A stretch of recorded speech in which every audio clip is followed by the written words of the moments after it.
Israel says it has rescued 2 hostages during a raid in Gaza's southern city of Rafah.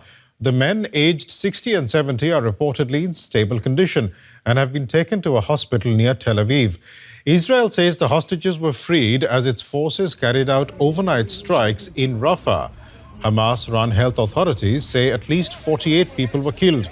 Israel launched its military operation in Gaza after Hamas carried out the October 7 terror attacks. For more on this, I'm joined now by DW correspondent Rebecca Ritters in Jerusalem. Rebecca, what do we know about the freed hostages? Well, Barish, the 2 men have been named as Fernando Marman and Louis Har, both in their 60s and 70s. They were both Argentinian Israeli nationals, and they were kidnapped on October 7 from the kibbutz of Nir Yitzhak.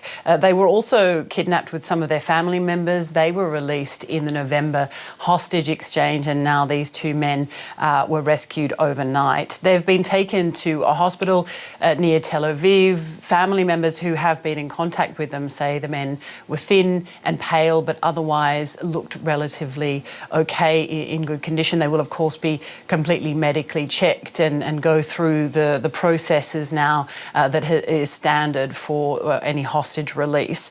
The IDF says that this operation was carried out overnight at around 2 a.m. They were able to get access, a special ops unit were able to get access to this apartment building where the men were located on the 2nd floor.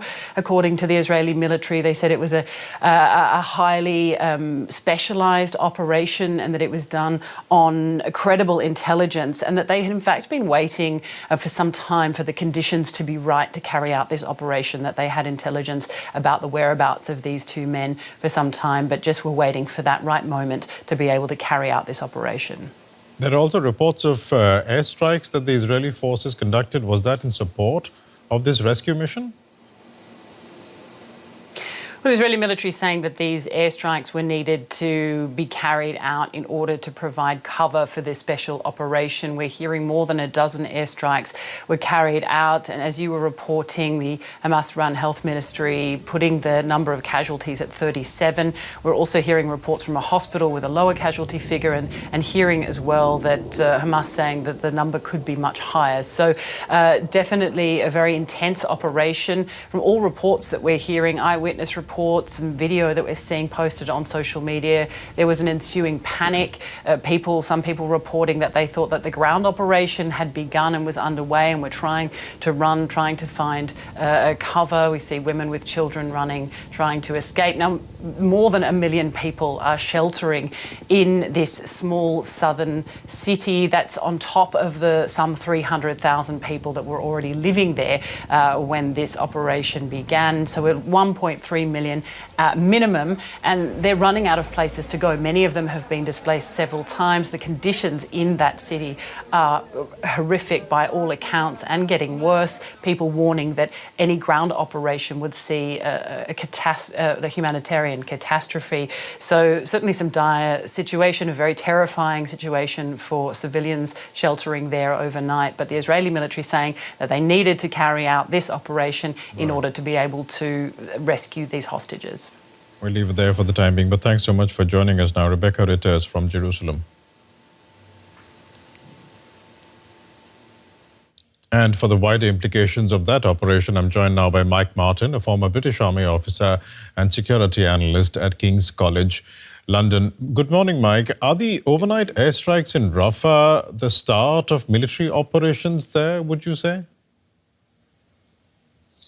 Absolutely. I mean, usually, and the Israeli armed forces are indifferent to how the British or the Americans would do it, but usually ground operations are preceded by a period of aerial operations where you try to take out some of the more high-value targets. So yes, it does seem that the incursion into Rafah has begun. US President Joe Biden says that Israel should have a, quote, credible and executable plan that ensures the safety of more than 1 million Palestinians who are sheltering in Rafah. Does Israel have such a plan?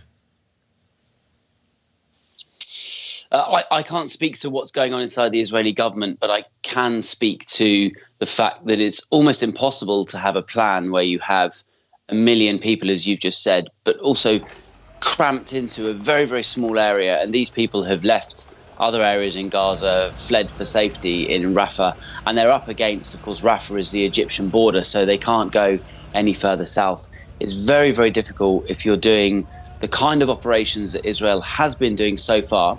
So aerial bombardment and ground troops moving in is very difficult to separate between military targets, so Hamas militants, and civilian targets. And of course, that's one of the things that you must do if you want to fight and remain within the laws of war. This is not the first time that there are calls on the IDF to try and work out a plan to spare any collateral damage and the lives of civilians who are caught up in a war zone. From everything that you have seen over the past few months, does it appear that the IDF has at all paid heed to any suggestions that it avoid this kind of collateral damage? I think there's two things here. One is the evidence that we have in front of us of civilian casualties. And although the number is disputed, it is many, many, many thousands. Some say up to 25 or 30,000 civilian casualties. And that is a number that tells us that there is more that could have been done to distinguish between militants and civilians and to protect civilians. But the other thing I think we should look at as well is the rhetoric of some Israeli government ministers and senior members of the IDF. We've talked about laying siege to Gaza. We've talked about cutting off power. And these are all things that expose perhaps that the intent of the IDF and the Israeli government is not always, as they say, to distinguish properly between militants and civilians and to protect those civilians. Benjamin Netanyahu says that total victory is possible in Gaza within months. Would you say that's a realistic assertion? No, it's impossible.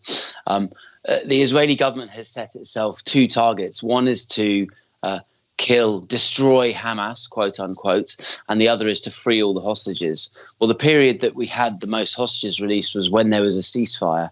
And as for destroying Hamas, several months into the operation, Hamas is still able to launch rockets at Israel. It's basically impossible to destroy military targets when they are interspersed amongst civilians living in high density in urban areas. Right. The only way to do that is to kill all the civilians. So that's a huge problem for Israel. We'll leave it there for the time being. Thanks so much for joining us today, Mike Martin. Thank you.